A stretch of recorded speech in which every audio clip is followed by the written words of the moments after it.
Durante 17 años, mi existencia fue una sombra calculada. Como parte del protocolo Somerset, me convertí en el guardaespaldas de la reina Isabel II, una figura cuya proximidad quemaba más que cualquier amenaza externa. Mi verdadera misión, sin embargo, era mucho más extraña que proteger a la monarca. Consistía en investigar el caso OVNI más oscuro de la historia británica, un secreto que la corona guardaba con más celo que sus propias joyas. Mi deber no era solo vigilar las multitudes, sino monitorear las anomalías, las interferencias magnéticas, los susurros en la estática que a menudo acompañaban sus visitas a lugares como Faslane. Mi nombre es Eduardo Menéndez y fui entrenado para ser invisible, una presencia que se siente pero no se ve. Aprendí a leer el cambio de presión en una habitación, la dilatación de una pupila a 10 metros de distancia, la mentira en el temblor de una mano que sostiene una copa. Pero nada en mi entrenamiento en el MI6 me preparó para la verdad que se escondía detrás de la fachada de la tradición y el deber. Una verdad que vibraba en el propio aire que rodeaba a la reina, una frecuencia sutil que solo los instrumentos y los paranoicos podían detectar. Cada viaje a las bases secretas de Escocia, cada inspección bajo una lluvia incesante, se sentía como un ritual antiguo y solemne. La reina se movía con una calma que desmentía la tensión que se acumulaba a su alrededor, una energía palpable que hacía que los pelos de mi nuca se erizaran y los dispositivos electrónicos fallaran sin explicación alguna. Ella interpretaba su papel a la perfección, mientras yo interpretaba el mío, ambos prisioneros de un secreto que nos definía y nos consumía en silencio. Mi función real era la de un fantasma en la máquina. Registraba cada fluctuación en los medidores de campo electromagnético de mi maletín, cada segundo de audio perdido en las grabaciones de seguridad por interferencias inexplicables. Mis informes eran clasificados bajo un código que oficialmente no existía en ningún registro del gobierno, enviados a un destinatario anónimo que nunca conocí. Yo era los ojos y los oídos de una conspiración que no tenía nombre, una pieza solitaria en un tablero de ajedrez cósmico. La reina, a su vez, nunca reconoció explícitamente mi verdadera función. Para el mundo y para su séquito, yo era simplemente Menéndez, el hombre a su izquierda, una presencia constante y tranquilizadora. Pero a veces, en momentos de absoluta quietud, sus ojos se encontraban con los míos a través de un espejo o en el reflejo de una ventana, y en ellos veía un atisbo de conocimiento. Era una carga compartida, una verdad que nunca nos atrevimos a nombrar en voz alta, pero que ambos sabíamos que estaba allí, pesando sobre nosotros. Esta fachada de normalidad se mantenía gracias a un control férreo y absoluto sobre mi vida. Cada uno de mis movimientos era monitoreado, cada interacción registrada. Vivía en una burbuja de seguridad que se sentía más como una jaula de oro. Comprendí desde el principio que el protocolo Somerset no fue diseñado para protegerme a mí, sino para proteger el secreto que yo ayudaba a guardar.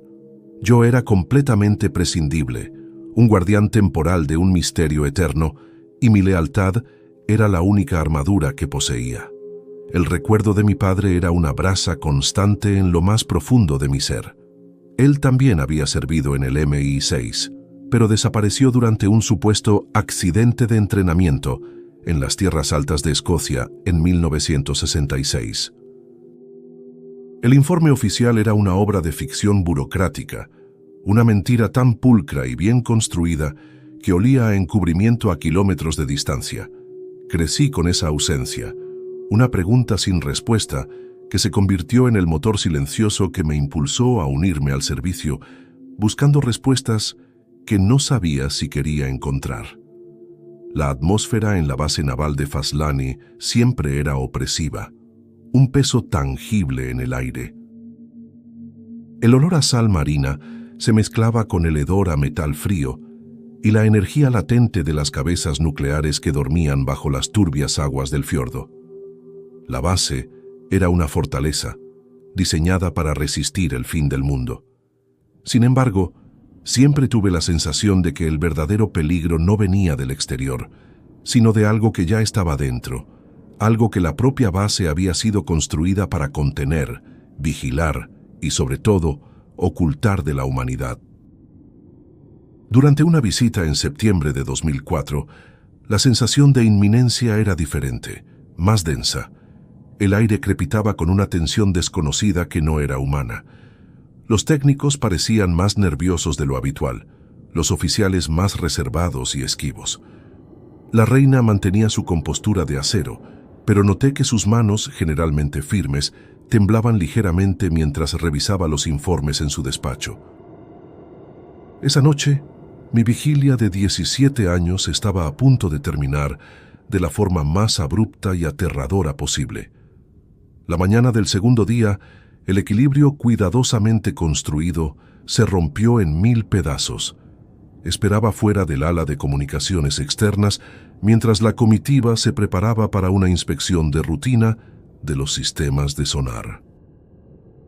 Un técnico civil, visiblemente nervioso por la presencia real, salió apresuradamente de la sala de control, dejando tras de sí un dossier abierto sobre una mesa.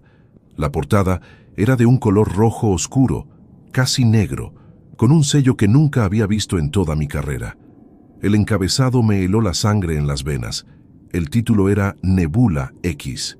Debajo, la clasificación Ultra Restringido Cosmic Majestic. Destinatario, Su Majestad la Reina Isabel II. Canal directo Mod MI5. Mi corazón comenzó a martillear contra mis costillas, un tambor sordo en el silencio opresivo de la base. Mis ojos devoraron las primeras páginas, ignorando años de entrenamiento que me gritaban que me diera la vuelta. Eran registros de un objeto metálico no identificado, recuperado o derribado cerca de Ben Nevis, en las Tierras Altas, en noviembre de 1965, un año antes de la muerte de mi padre, exactamente en el mismo lugar. Las fotografías en blanco y negro adjuntas estaban extrañamente distorsionadas, manchadas por lo que el informe describía como distorsiones magnéticas residuales registradas en los negativos. La imagen central, aunque granulada, mostraba un objeto oscuro y anguloso, medio enterrado en la nieve, antinatural en su perfecta y extraña simetría, como una herida geométrica en el paisaje.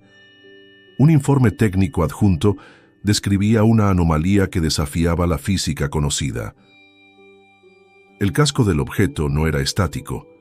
Vibraba a una frecuencia constante de 18.98 hercios, un infrasonido que, según el documento, era teóricamente imposible para cualquier estructura sólida conocida en esa época. Esa frecuencia, anotaba el autor del informe, tenía efectos documentados sobre la percepción sensorial humana, capaz de inducir estados de ansiedad extrema, miedo irracional e incluso alucinaciones visuales y auditivas.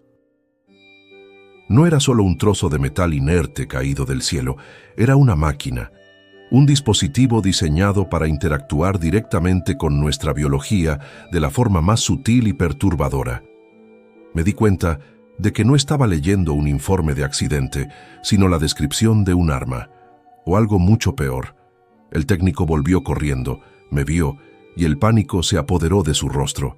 Agarró el dossier y desapareció dentro de la sala, cerrando la puerta tras de sí. El silencio que quedó fue más pesado que antes, lleno de mi descubrimiento. La conexión era innegable, una línea directa entre el secreto de la corona, la muerte de mi padre, y el objeto que vibraba en las sombras de la historia. El mundo que creía conocer se había fracturado, revelando un abismo debajo. Ya no podía fingir que era solo un guardaespaldas, ahora era un testigo, y eso me convertía en el hombre más peligroso de la base. Cuando intenté acceder de nuevo a la zona de comunicaciones, una hora más tarde, me encontré con la puerta cerrada con un nuevo cerrojo magnético. El comodoro Alistair Finch, un hombre cuyo rostro parecía tallado en granito, se interpuso en mi camino. Su voz era baja, precisa y carente de toda emoción. Ese archivo nunca existió, Menéndez. Si vuelve a preguntar por él, será removido de esta operación y de cualquier otra. He sido claro. El frío en su mirada no era una amenaza, era una sentencia.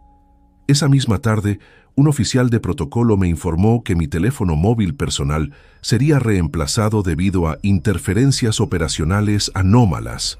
Me entregaron un dispositivo nuevo, sellado en una bolsa antiestática. El mensaje era claro y brutal. Me habían puesto una correa. No solo me estaban observando, ahora controlaban cada palabra que decía, cada llamada que hacía. El perímetro de mi jaula se había encogido drásticamente. La primera llamada llegó esa misma noche, mientras la lluvia azotaba las ventanas, un número bloqueado. Al responder, solo escuché una voz sintética, generada por ordenador, que susurró 5 palabras antes de cortar la comunicación. La reina sabe, pero también teme. El estómago se me encogió hasta convertirse en un nudo helado. La advertencia no venía de mis enemigos, sino de un aliado desconocido. O tal vez era solo otra capa del juego psicológico al que me estaban sometiendo. 2 días después, en el trayecto de vuelta a Londres, recibí una segunda llamada. Esta vez, no hubo palabras, solo un silencio denso, seguido de un patrón rítmico que se repitió una y otra vez. 3 pulsos cortos y uno largo. El sonido era extrañamente orgánico, como un latido distorsionado. Recordé haberlo visto en antiguos manuales de entrenamiento del MI6. Era el patrón de respuesta biológica de un sistema nervioso bajo estrés extremo, monitoreado por encefalogramas militares durante interrogatorios avanzados. Alguien no solo me estaba vigilando, me estaba enviando un mensaje codificado en el lenguaje del miedo. Estaban demostrando su capacidad para monitorear no solo mis comunicaciones, sino también las reacciones biológicas de otros. ¿Era una advertencia de lo que le pasaría a cualquiera que hablara conmigo? ¿O una muestra de su poder omnisciente? De cualquier manera, la guerra psicológica había comenzado, y yo estaba irremediablemente en el centro del campo de batalla. Apartado de mis funciones habituales de monitoreo, comencé mi propia investigación en las sombras, usando antiguos protocolos de acceso que creía olvidados. Me sumergí en los cementerios de papel del MI6, los archivos no digitalizados que contenían los secretos más profundos y sucios del servicio. El nombre Nebula X era un fantasma. La mayoría de las referencias habían sido purgadas con una eficiencia aterradora, pero encontré una nota al pie en un informe sobre la seguridad de las embajadas de la Commonwealth. La referencia era casi invisible, una línea de texto en un apéndice de un documento de 300 páginas. Decía ver también, Dominion 9, Protocolo Montrose, y junto a ella, una clasificación que nunca había visto antes, Sigma Rojo, acceso real directo. El término acceso real directo significaba que solo la monarca podía autorizar la visualización de esos archivos, ni el primer ministro ni el director del MI6, solo ella. El nuevo nombre en clave, Dominion 9, me llevó a una madriguera de conejo aún más profunda y oscura. Encontré una serie de comunicaciones cifradas entre el Palacio de Buckingham y miembros de alto rango del Parlamento canadiense. Los documentos detallaban una serie de incidentes sobre el lago Ontario entre los años 1954 y 1968. Hablaban de luces subacuáticas que se movían a velocidades imposibles, capaces de desactivar temporalmente los sistemas de radar del Mando de Defensa Aeroespacial de Norteamérica. Un informe describía un intento fallido de interceptación por parte de la Real Fuerza Aérea Canadiense. 2 cazas a reacción perdieron todo el control electrónico al acercarse a las luces y casi colisionaron en el aire antes de que sus sistemas volvieran a funcionar inexplicablemente. Los pilotos describieron una sensación de tiempo perdido y una desorientación severa. Esto no era un simple avistamiento, era una demostración de una tecnología que estaba a siglos de la nuestra.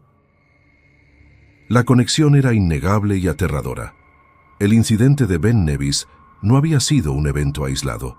Era parte de un patrón global, una serie de incursiones silenciosas que abarcaban décadas y continentes. El proyecto Nebula X no era solo sobre el estudio de un objeto estrellado, era sobre la gestión de una presencia persistente y tecnológicamente superior que operaba en nuestro planeta con total impunidad. Una presencia que nuestros gobiernos habían decidido ocultar. Me di cuenta de que la monarquía británica no era solo una espectadora pasiva en este drama cósmico.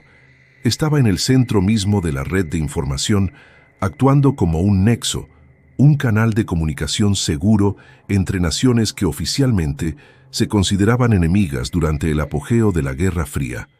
La reina no era solo un símbolo, era una pieza activa en el juego más importante de la historia de la humanidad.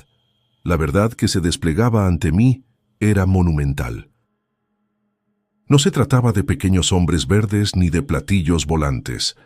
Se trataba de un poder silencioso, de una tecnología que podía doblegar nuestras defensas a voluntad, y de un encubrimiento tan profundo y tan antiguo que se había convertido en parte del tejido mismo de nuestro sistema de gobierno. Y yo, por un simple accidente, acababa de tirar del hilo equivocado y estaba a punto de desentrañarlo todo. Mi búsqueda obsesiva del término Dominion 9 me llevó a un único nombre, Rhys, un excriptógrafo de la Real Fuerza Aérea que, según los registros clasificados, había sufrido un colapso nervioso y ahora vivía bajo una identidad falsa en Edimburgo. Lo encontré en un pub oscuro y lúgubre, con la mirada de un hombre que esperaba que la puerta fuera derribada en cualquier momento. Al principio, se negó a hablar, su rostro una máscara de miedo. Pero cuando mencioné Dominion 9 en un susurro, su fachada se desmoronó por completo. Rhys me confirmó con voz temblorosa la existencia de un protocolo de intercambio de información. Dominion no era un proyecto, era una alianza secreta, un pacto impío entre una facción de élite del MI6, la NASA, y una célula disidente de la KGB formada tras la crisis de los misiles de Cuba, una unidad tan secreta que ni siquiera el Kremlin conocía su verdadero propósito. Su nombre en clave era GRU Oculo. Su objetivo no era militar, sino existencial, comprender la naturaleza de las interacciones limítrofes. Estos encuentros no autorizados se realizaban en territorio neutral, lejos de los oídos de sus propios gobiernos. Compartían datos fragmentados sobre eventos que negaban públicamente. Incursiones de objetos no identificados en la atmósfera superior y en las profundidades abisales de los océanos. La reina, según Rhys, actuaba como una especie de mediadora, una figura de estabilidad y confianza en un pacto construido sobre la paranoia mutua de las dos superpotencias de la Guerra Fría. El grupo no buscaba armas ni tecnología. Su único objetivo era comprender. ¿Qué eran? ¿De dónde venían? Y la pregunta más aterradora de todas, ¿qué querían de nosotros? La falta de respuestas claras había llevado a la facción a volverse cada vez más paranoica y secreta, creando un encubrimiento dentro del encubrimiento. El secreto ya no protegía al mundo, protegía a los guardianes del secreto de su propia ignorancia y de su miedo. Rhys no tenía todas las respuestas, pero me dio algo mucho mejor. Unas coordenadas. Un puesto de avanzada abandonado del proyecto Dominion en las remotas islas Shetland, disfrazado ahora como una estación meteorológica civil. «No leen los datos allí, Menéndez», me dijo, su voz apenas un susurro mientras sus ojos se clavaban en la puerta del pub. «Lo sienten. Si de verdad quieres saber qué es lo que teme la reina, tienes que ir allí, tienes que sentirlo por ti mismo». El criptógrafo me contó que en esos puestos no había computadoras ni archivos. Solo había sensores diseñados para medir algo que no entendían del todo. Una energía, una frecuencia, una presencia. Los pocos que habían pasado tiempo allí habían informado de efectos psicológicos severos, desorientación, alucinaciones auditivas, una sensación abrumadora de ser observado por algo vasto e incomprensible. El lugar no era un laboratorio, era un altar a un dios desconocido. La información que me dio tenía el peso de una verdad prohibida. No se trataba de una simple conspiración gubernamental para ocultar naves espaciales. Era algo mucho más profundo, más filosófico. Era el reconocimiento de que la humanidad no estaba sola y de que nuestros vecinos cósmicos no operaban bajo ninguna lógica que pudiéramos comprender. Éramos como una tribu aislada en una isla, observando los barcos de una civilización superior pasar por el horizonte sin entender su propósito. Antes de irme, Rhys me agarró del brazo. Su mano temblaba violentamente. Tenga cuidado, Menéndez. No es a Finch a quien debe temer. Él es solo un perro guardián. El verdadero peligro es lo que custodian. No es hostil, no en el sentido que entendemos. Es indiferente. Y esa indiferencia es lo que los vuelve locos de miedo. Sus palabras se quedaron conmigo, un eco ominoso que me acompañaría en mi viaje hacia el norte. Mi hipótesis inicial sobre un encubrimiento militar se desmoronó. Esto no era un secreto que se pudiera contener con amenazas o balas. Era una verdad existencial, una que, si se revelaba, podría romper la psique colectiva de nuestra especie. Comencé a entender la lógica retorcida detrás del secreto. No estaban ocultando la verdad para mantener el poder, la estaban ocultando para evitar que la propia realidad se derrumbara. 2 días después de mi encuentro con Rhys, recibí una notificación oficial por un canal seguro que solo conocíamos mi superior y yo. El comodoro Alistair Finch había solicitado mi reasignación inmediata, citando inestabilidad operacional y comportamiento errático que comprometía la seguridad de la misión. El documento era una obra maestra de la burocracia armamentística. En cuestión de horas pasé de ser un protector de élite a un paria, una amenaza que debía ser neutralizada. Mis accesos de seguridad fueron revocados uno por uno. Mis llaves, mis credenciales, mis códigos de autorización, todo fue borrado del sistema con una eficiencia quirúrgica. El sistema que había jurado proteger me estaba purgando, extirpándome como a un tumor maligno. Intenté contactar a un viejo amigo en el MI6, un hombre con el que había servido en Oriente Medio y que me debía la vida. La llamada se conectó. Escuché su voz decir mi nombre y luego la línea se cortó abruptamente. 1 minuto después, recibí un mensaje de texto de un número desconocido. No había palabras, solo una imagen, la puerta principal de la casa de mi amigo, con una marca de tiza negra en ella. Era un símbolo que usábamos en operaciones encubiertas para señalar un objetivo que debía ser limpiado. El mensaje era inequívoco: no contactes a nadie, o los arrastrarás contigo. Estaba completamente solo, aislado del mundo que una vez había sido el mío. Mis recursos financieros se agotaron rápidamente.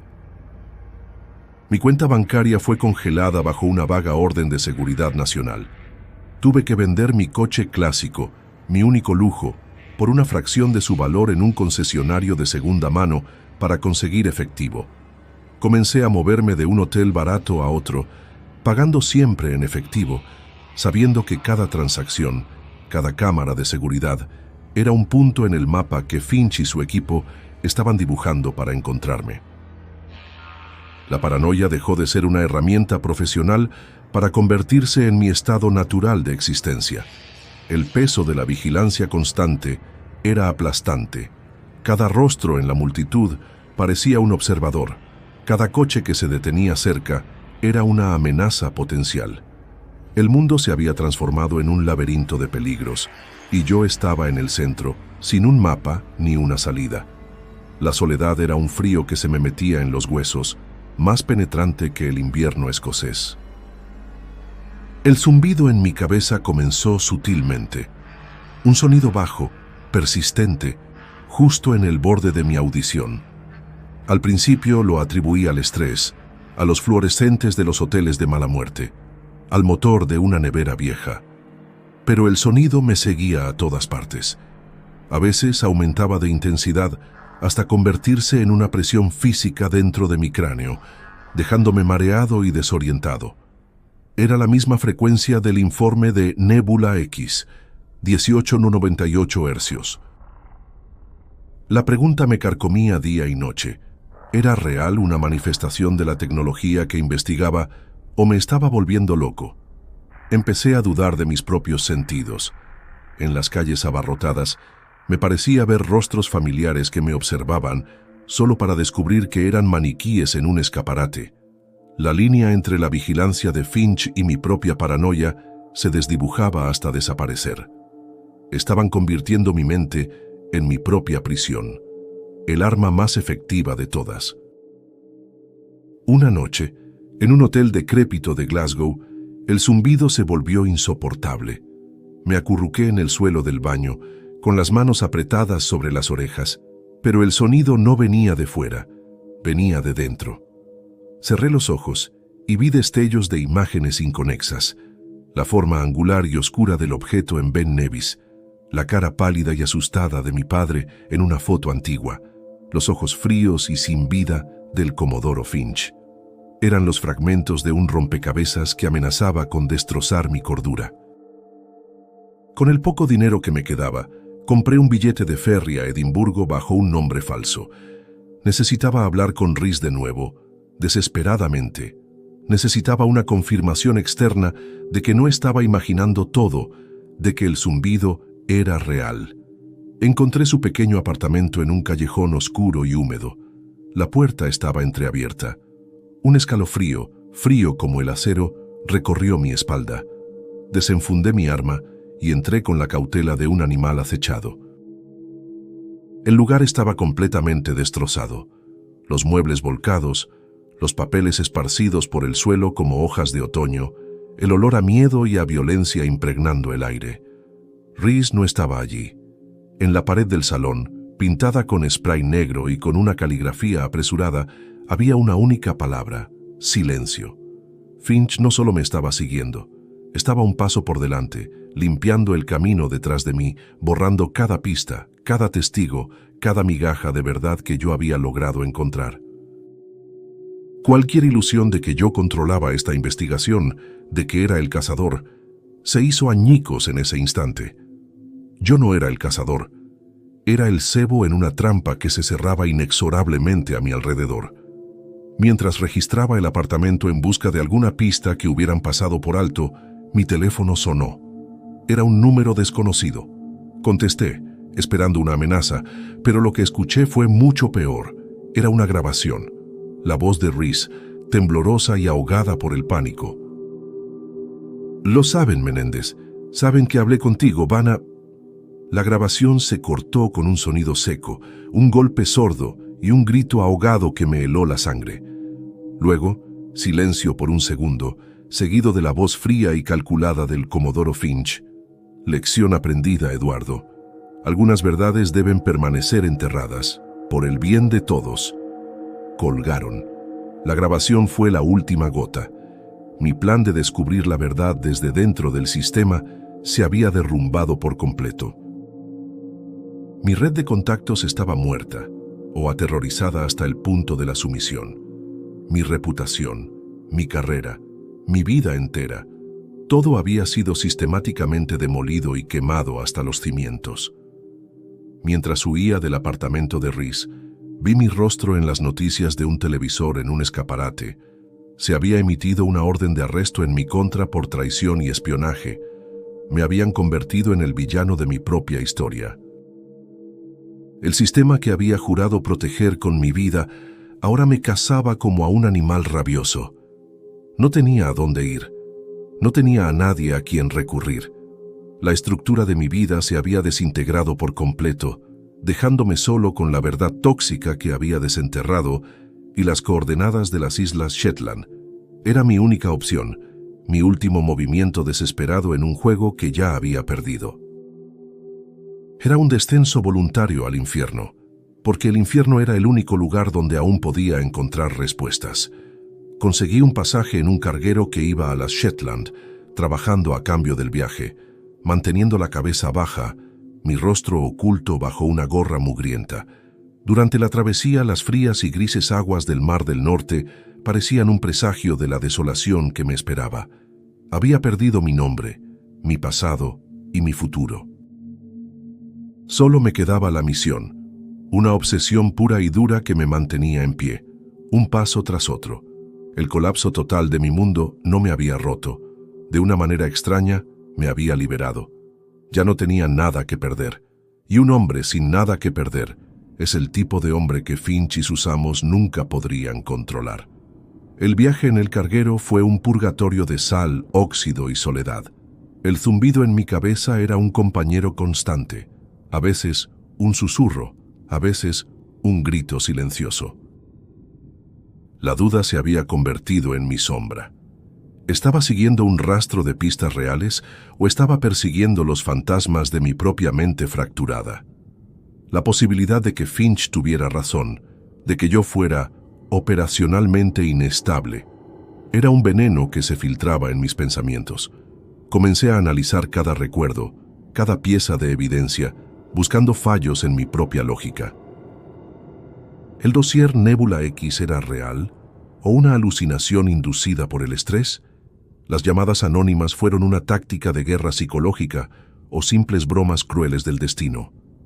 La falta de confirmación externa me estaba aislando, no solo del mundo, sino también de mí mismo. Me estaba convirtiendo en una isla y las mareas de la locura amenazaban con hundirme. Una noche, durante una tormenta, la vibración del motor del barco se sincronizó con el zumbido en mi cabeza. La resonancia fue insoportable. Me refugié en la cubierta, bajo la lluvia helada, y miré las olas negras y furiosas.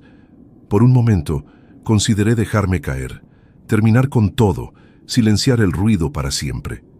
Era la salida fácil, la rendición que Finch probablemente esperaba. Pero la imagen de mi padre y el rostro aterrorizado de Rhys me detuvieron. No podía rendirme. Les debía la verdad. Ese momento de debilidad me fortaleció. Acepté la incertidumbre como parte de la misión. Si estaba loco, entonces seguiría el camino de mi locura hasta su conclusión lógica. Si estaba cuerdo, entonces el mundo estaba más enfermo de lo que nadie imaginaba. De cualquier manera, el destino era el mismo: las Shetland. La fractura interna no me había roto, me había forjado en algo más duro, más afilado. Había dejado de luchar contra mi paranoia y había empezado a usarla como un arma. Las Shetland eran un paisaje de otro mundo. Colinas verdes y desnudas, azotadas por un viento implacable que parecía querer arrancar la piel de los huesos. La estación meteorológica de las coordenadas de Rhys era una estructura solitaria y oxidada en un acantilado que se asomaba a un mar embravecido y gris. Era la fachada perfecta. Nadie se aventuraría hasta aquí sin una muy buena razón. Mientras me acercaba, noté que el aire se volvía extrañamente quieto. El sonido del viento parecía desvanecerse, como si las propias ondas sonoras fueran absorbidas por el edificio. Forcé la entrada con una barra de hierro que encontré. Dentro, el silencio era una fuerza física, una presión tangible en mis tímpanos. Mi propia respiración sonaba anormalmente alta, invasiva. Mi reloj digital, un G-Shock militar, se apagó, la pantalla completamente vacía. Saqué el pequeño grabador de audio que llevaba en el bolsillo, pero solo emitió una estática sorda y muerta. La tecnología aquí no funcionaba. Las leyes de la física, tal como las conocía, parecían estar suspendidas. Encontré una escalera de caracol que descendía a una oscuridad absoluta. Cada paso metálico que daba resonaba de forma extraña, sin eco, como si el sonido muriera en el instante en que era creado. Era como caminar dentro de una cámara anecoica del tamaño de un edificio. Al llegar al nivel inferior, me encontré en una cámara octogonal. El aire estaba helado y olía a ozono, el olor de un rayo contenido. En el centro, la fuente de todo. Suspendido por cables de tensión que parecían desaparecer en la oscuridad del techo, había un objeto, una gota de metal negro e invertida de unos 3 metros de altura. No emitía luz, sino que la absorbía, creando un vacío en el centro de la habitación. Vibraba sin hacer ruido, una distorsión visible en el aire a su alrededor, como el calor que se eleva del asfalto en un día de verano. Me acerqué con cautela, mi arma temblando inútilmente en mi mano. La presión en mi pecho se intensificó con cada paso, un dolor sordo y rítmico que se sincronizaba con los latidos de mi corazón. Era la fuente del zumbido que me había atormentado durante semanas. Estaba parado frente al corazón palpitante de Nebula X, un panel de observación de vidrio reforzado, grueso como el blindaje de un tanque, me separaba del objeto. Al mirar a través de él, vi mi propio reflejo, pero se movía con un segundo de retraso. El tiempo aquí estaba fracturado, doblado sobre sí mismo por la presencia de aquella cosa. Debajo del panel de control principal, cubierto de polvo, encontré un compartimento oculto, sellado con una fina capa de plomo. Lo abrí. Dentro había un único documento, un memorando encuadernado en cuero, sellado con el blasón real y fechado en 1996. La caligrafía era inconfundiblemente la de la reina, dirigida al entonces primer ministro. Sus palabras me golpearon con la fuerza de una revelación física, una verdad que reconfiguró mi comprensión de la realidad. No son visitantes, comenzaba la carta, son catalizadores. Su presencia, sus frecuencias, estimulan reacciones latentes en nuestra biología, en nuestro comportamiento colectivo. La simbiosis ya ha comenzado en ciertas zonas de prueba. Negarlo a estas alturas no solo sería infantil, sino suicida. No eran alienígenas en el sentido clásico, eran una fuerza de la naturaleza, como la gravedad o el electromagnetismo, una que estaba interactuando con nosotros. El documento describía en detalle lo que ella llamaba el factor simbio. La teoría, respaldada por décadas de datos clasificados, era que las frecuencias emitidas por estos objetos no eran una forma de comunicación, sino un agente de cambio evolutivo. Interferían con el sistema límbico humano a gran escala, pudiendo provocar desde brotes de histeria inexplicables hasta estados de euforia colectiva y creatividad sin precedentes. Mencionaba incidentes en Falkirk y Wiltshire como posibles pruebas de campo que se habían salido de control. La verdad no era una invasión alienígena, era una infección silenciosa, una actualización de nuestro propio software biológico que no habíamos pedido y que no podíamos controlar. Nos estaba reescribiendo desde dentro, molécula a molécula. Con el memorando de la reina en mi chaqueta, supe lo que tenía que hacer. Esto era más grande que mi padre, más grande que Finch, más grande que el MI6. Esta era una verdad que la humanidad merecía conocer, sin importar el coste. Huí del silo, el silencio antinatural persiguiéndome como una bestia invisible, hasta que el sonido del viento regresó con una violencia repentina, como si el mundo real se reafirmara. Tenía la prueba definitiva, la palabra de la propia monarca, la confirmación de que no estaba loco. Pasé los 2 días siguientes en un cibercafé en Lerwick, la ciudad principal de las Shetland, usando todas mis habilidades de contrainteligencia para construir una bomba de datos. Cifré el memorando, mis notas detalladas, las fotos del dossier Nebula X que había memorizado y recreado digitalmente y las coordenadas exactas del silo. Creé un programa informático que replicaría y distribuiría el paquete a cientos de servidores descentralizados y a una lista cuidadosamente seleccionada de periodistas de investigación en todo el mundo. Solo necesitaba una conexión estable y pulsar un botón. Sabía que en el momento en que lo hiciera firmaría mi sentencia de muerte. Finch y su gente me encontrarían en cuestión de horas, pero la verdad sería libre, un virus de información que el sistema no podría contener ni poner en cuarentena. Fui a un muelle abandonado en Aberdeen, un lugar abierto con múltiples rutas de escape teóricas. El aire salado era frío y limpio.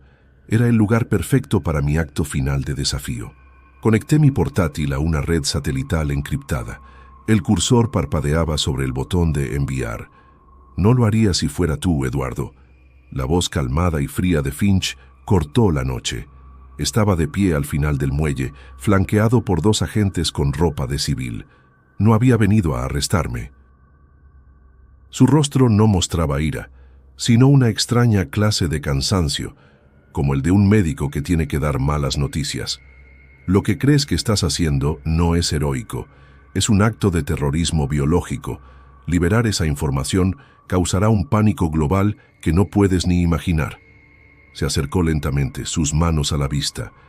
La gente se volverá contra sí misma, buscando al infectado, al cambiado.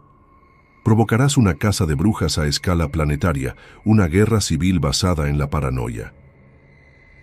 El factor simbio es real, sí, pero la humanidad no está preparada para saberlo. Aún no. Su lógica era retorcida, pero tenía un peso aterrador. La lógica del carcelero que se convence de que su jaula es por el bien del pájaro. Me ofreció un trato, entregarle los datos y desaparecer. El servicio me proporcionaría una nueva identidad, una nueva vida en algún lugar soleado y olvidado. Esto no es un encubrimiento, Menéndez, dijo, su voz casi suplicante. Es una cuarentena. Estamos protegiendo a la humanidad de sí misma, dándole tiempo para evolucionar. Ayúdame a mantener la línea. Es el mayor acto de patriotismo que podrías cometer. Por un instante, una fracción de segundo, dudé. La oferta de paz, de una salida, era abrumadoramente tentadora. Pero entonces recordé el rostro de mi padre en la fotografía, el grito ahogado de Reese en la grabación, el silencio antinatural del silo. Vi la verdad en los ojos de Finch. No era un protector, era el líder de un culto, un hombre que había decidido que la humanidad era demasiado frágil para su propia realidad. Había sacrificado su alma por un bien mayor que él mismo había definido, y ahora esperaba que yo hiciera lo mismo. La chispa de esperanza no era su oferta, era la verdad que tenía al alcance de mis dedos. «Tú no estás conteniendo nada, Finch», le respondí, mi voz firme, cortando el viento. «Estás colaborando.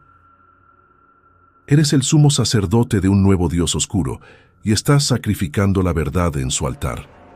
Sus ojos se entrecerraron. Fue la única señal que necesité. Pulsé enviar con el pulgar mientras me lanzaba a un lado, rodando por el suelo de madera podrida del muelle. El sonido de un disparo con silenciador resonó, una tos seca en la noche.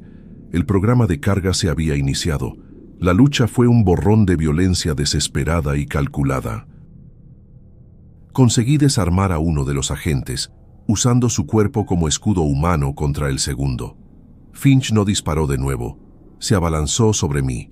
Su objetivo no era yo, sino el portátil. El muelle se convirtió en nuestro campo de batalla privado. Intercambiamos golpes, años de entrenamiento de élite reducidos a una lucha brutal por la supervivencia y por el futuro. La barra de progreso en la pantalla del portátil subía con una lentitud agónica, 20%, 40%, 60%. Finch me golpeó en el costado con la culata de su pistola. El dolor me cegó por un instante, pero me recuperé. Lo empujé contra una barandilla oxidada y corrí de vuelta al portátil. 95%. Casi allí. Sentí que el mundo se detenía. Entonces, un dolor agudo y ardiente floreció en mi hombro. El segundo disparo de Finch me había alcanzado. El impacto me lanzó hacia atrás y caí del muelle a las aguas heladas y negras del Mar del Norte. El shock del frío me robó el aliento. Mientras me hundía con la oscuridad envolviéndome, mi última visión fue la pantalla del portátil. La barra de progreso llegó al 100%, parpadeando en un verde triunfante. Luego, una bota aplastó la pantalla y todo se volvió negro. Desperté en la bodega de un barco pesquero, con el olor a sal, diésel y pescado pudriéndose. Un viejo pescador me había sacado del agua, creyendo que era un marinero caído por la borda. Mi herida de bala había sido tratada de forma rudimentaria, pero la hemorragia se había detenido. Sobreviví, aunque por un margen muy estrecho. Durante meses, me recuperé en una pequeña y aislada comunidad costera, trabajando en los barcos, un fantasma sin nombre ni pasado. Vi las noticias en un viejo televisor del pub local. Mi filtración fue calificada oficialmente como una farsa elaborada, una teoría de conspiración de un agente deshonesto y mentalmente inestable. Los medios de comunicación controlados por el Estado ridiculizaron la historia. Pero el daño estaba hecho. La semilla de la duda había sido plantada en la mente de millones de personas. El virus de la verdad se estaba extendiendo lentamente por la red. Perdí mi nombre, mi pasado, mi identidad, pero había ganado algo más. Me había liberado de las cadenas del deber ciego y del secreto impuesto. Ya no era un guardián silencioso, era el eco de una verdad que no podían silenciar por completo, por mucho que lo intentaran. El mundo, en la superficie, seguía igual, pero bajo esa superficie algo había cambiado. La gente empezó a hacer preguntas. Pequeños grupos de investigación surgieron en línea, conectando los puntos que yo había filtrado. Me convertí en una leyenda urbana, un mito, el hombre que había visto detrás del velo y había regresado para contarlo. Había pagado un precio terrible. Vivía en un exilio autoimpuesto, siempre mirando por encima del hombro, sabiendo que Finch y el sistema nunca dejarían de buscarme. Pero cada vez que sentía el peso aplastante de esa soledad, recordaba la vibración silenciosa en el silo, el memorando de la reina, la barra de progreso llegando al 100%.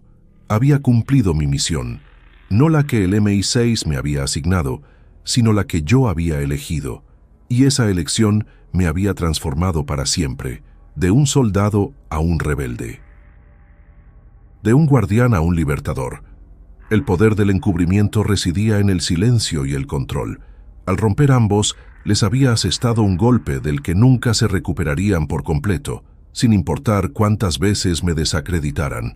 Un año después de mi desaparición, mientras vivía en un pueblo remoto en la costa de Noruega, recibí un paquete.